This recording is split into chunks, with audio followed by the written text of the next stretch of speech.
Education here at Sun can be an excellent choice for any students.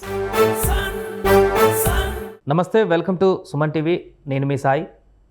ఆంధ్రప్రదేశ్లో విశాఖ ఉక్కు పరిశ్రమకు సంబంధించి గత కొన్ని సంవత్సరాలుగా నెలకొన్నటువంటి ప్రశ్నలకు ఈరోజు ఒక సమాధానం దొరికిందేనా అనేటువంటి పరిస్థితిని తలెత్తుతుంది. అఫీషియల్గా బీజేపీ ప్రతినిధులు, ఎంపీలు కేంద్ర మంత్రిని కలిసి రిప్రజెంటేషన్ ఇచ్చారు విశాఖ పరిశ్రమకు సంబంధించి. దీంతో విశాఖ ఇంకా ప్రైవేటీకరణ కాదా అనేటువంటి అంశం అయితే ప్రస్తుతం కనిపిస్తుంది.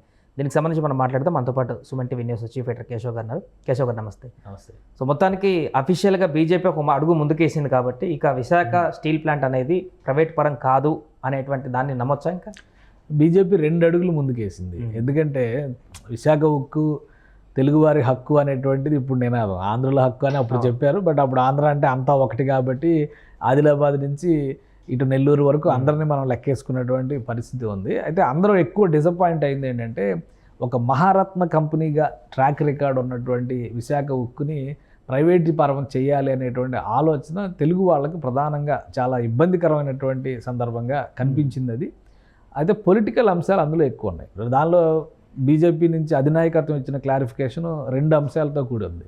విశాఖ ఉక్కు ఒకటే కాదు, దేశవ్యాప్తంగా ప్రైవేటీకరణకి మేము పాజిటివ్గా ఉన్నాం కాబట్టి ప్రైవేటీకరణ ఆగే ప్రసక్తి లేదు అన్నారు. అలానే విశాఖ ఉక్కు విషయంలో ఉన్నటువంటి ప్రధానమైనటువంటి అభియోగం ఏంటంటే, ఆ విశాఖ ఉక్కుకు ఉన్నటువంటి ల్యాండ్ బ్యాంక్ని దృష్టిలో పెట్టుకొని దాన్ని ప్రైవేట్ పరం చేస్తున్నారు, కొంతమందికి అప్పగించేటువంటి ప్రయత్నాలు జరుగుతున్నాయి అన్నారు. పాలసీ పరంగా మేము ఇలా ఉన్నాం కాబట్టి మీరు ఎవరో నోరెత్తద్దని. యాక్చువల్గా విశాఖ ఉక్కు ప్రైవేటీకరణ అనేటువంటి ప్రతిపాదన డిస్కషన్లోకి వచ్చిన మొదటి రోజు రెస్పాండ్ అయింది, ఫస్ట్ రియాక్షన్ ఇచ్చింది కూడా బీజేపీ రాష్ట్ర అధ్యక్షుడిగా అప్పుడు ఉన్నటువంటి సోము వీర్రాజు గారు, అలానే జనసేన పార్టీ అధినేతగా ఉన్నటువంటి పవన్ కళ్యాణ్ గారు. వీళ్ళిద్దరూ కలిసి మిత్రపక్షంగా అప్పటికే ఉన్నారు కాబట్టి ఢిల్లీ పెద్దలకు వివరించారు. కానీ ఢిల్లీ పెద్దలు ఏంటంటే, ఇది పాలసీ వైజ్గా మనం ఇలాంటి తీసుకున్నటువంటి నిర్ణయం అనేటువంటిది పాలసీని మార్చలేము అనేటువంటి క్లారిటీ ఇచ్చారు వాళ్ళు. సో ఇప్పుడు ఆంధ్రప్రదేశ్ ప్రజల మనోభావాలను దృష్టిలో ఉంచుకొని ఎన్డీఏ కామన్ మినిమం ప్రోగ్రాం కింద పనిచేస్తున్నటువంటి నేపథ్యంలో తెలుగుదేశం పార్టీ గతంలో అటల్ బిహారీ వాజ్పేయి గారి ప్రభుత్వం అధికారంలో ఉన్న సందర్భంలో కూడా విశాఖ ఉక్కు కర్మాగారానికి సంబంధించినటువంటి నష్టాలను భర్తీ చేసేటువంటి ప్రయత్నం చేసింది. అప్పుడు ఒక బెయిల్అవుట్ ప్యాకేజీ వాజ్పేయి గారు ఇచ్చారు. దాని తర్వాత చాలా పుంజుకుంది. 2009 తర్వాత లాభాల్లోకి వచ్చింది. 2014 వరకు ఆ లాభాలు కొనసాగినటువంటి పరిస్థితి ఉంది. తర్వాత జరిగినటువంటి పరిణామాలు, ఒకసారి లాభాల్లోకి వచ్చి మళ్ళీ కిందికి వచ్చిన. యాక్చువల్గా అయితే ఇప్పుడు ప్రపంచంలో బెస్ట్ స్టీల్ ప్రొడక్షన్ కంపెనీస్లో వైజాగ్ స్టీల్కి ఒక ప్రత్యేకమైనటువంటి స్థానం ఉంది. ఎక్కడ చైనా కూడా ఇక్కడ నుంచి ఎక్కువ ఇంపోర్ట్ అవుతున్నటువంటి పరిస్థితి. మనం ఎక్స్పోర్ట్ చేస్తున్నాం, వాళ్ళు ఇంపోర్ట్ చేసుకుంటున్నారు. సో చైనాలో కూడా అక్కడ ఎక్కువ విశాఖ ఉక్కు పైన ఇంపార్టెన్స్ ఇస్తున్నటువంటి పరిస్థితి ఉంది. మనకి కోకింగ్ కోల్ దగ్గరను ఐరన్ ఓర్ దగ్గర సమస్య వస్తుంది. చాలామంది చెప్తున్నటువంటి ప్రథమ పరిష్కారం ఏంటంటే, దానికి కనుక గనుల్ని కేటాయిస్తే ఈ సమస్య నుంచి బయటికి రావచ్చు అన్నారు.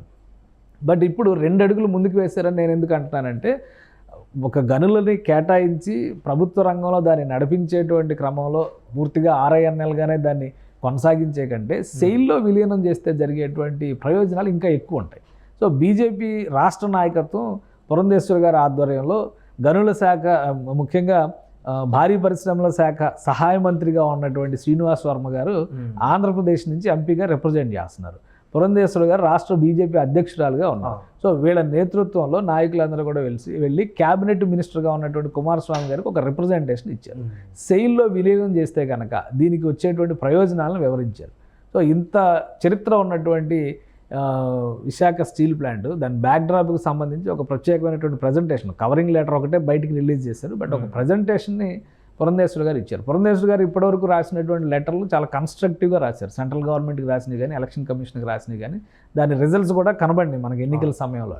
సో దీని మీద కూడా ఒక పాజిటివ్ మూవ్ ఉండొచ్చు అనేటువంటి సంకేతాలు. పైగా కుమారస్వామి గారు పక్కనే ఉన్నటువంటి కర్ణాటక రాష్ట్రానికి చెందినటువంటి నాయకుడు కాబట్టి ఆయన కూడా పాజిటివ్గా రియాక్ట్ అయ్యారని చెప్పన్నారు. ఆయన ఏదో ట్వీట్ చేశారు, దాన్ని ఖచ్చితంగా కేంద్రం దీన్ని సానుకూలంగా పరిశీలిస్తుంది అనేటువంటి అంశాన్ని ఆయన మెన్షన్ చేశారు. అంటే విశాఖ స్టీల్ ప్లాంట్ పరిరక్షణ కోసం ఉద్యమాలు మొదలైన తర్వాత మొదటిసారి ఒక పాజిటివ్ నోట్ కేంద్ర ప్రభుత్వం నుంచి కనిపిస్తుంది. ఇప్పుడు ప్రైవేటీకరణ ఆగిపోవడమే ఒక అంశం కాకుండా, ఇప్పుడు విశాఖ స్టీల్ ప్లాంట్కి సంబంధించి ఇంకా కేంద్రం నుంచి కొన్ని నిధులు కానీ, లేకుంటే దాని డెవలప్మెంట్కి సంబంధించినటువంటి ఒక ముందడు కూడా పడుతుందేమో అనేటువంటి ఒక ప్రశ్న కూడా తలెత్తుతుంది. అంటే ఇంతకుముందు అన్నట్టు ఏపీకి మోడీ ఒకవేళ ఈ మధ్యకాలంలో వస్తే చాలా అంశాలను ప్రస్తావిస్తారు ఏపీ అభివృద్ధికి సంబంధించి. దాంట్లో విశాఖ ప్లాంట్ కూడా ఉండేటువంటి అవకాశం ఖచ్చితంగా ఉండడానికి అవకాశం ఉంది. ప్రధానమైనటువంటి ఎజెండాలో మనం చెప్పేది ఎక్కువగా ఏంటంటే విభజన హామీల గురించి మాట్లాడుతున్నాం. విభజన హామీల్లో మొదటి ప్రాధాన్యం ప్రత్యేక హోదా అని అనుకుంటే కనుక గత ప్రభుత్వం కేంద్రం చాలా క్లియర్గా ఒక ఇచ్చినటువంటి డైరెక్షన్స్ ప్రకారం ప్రత్యేక హోదాను పక్కన పెట్టి దానికి సమానమైనటువంటి పరిష్కారాలను కొన్ని సూచించింది.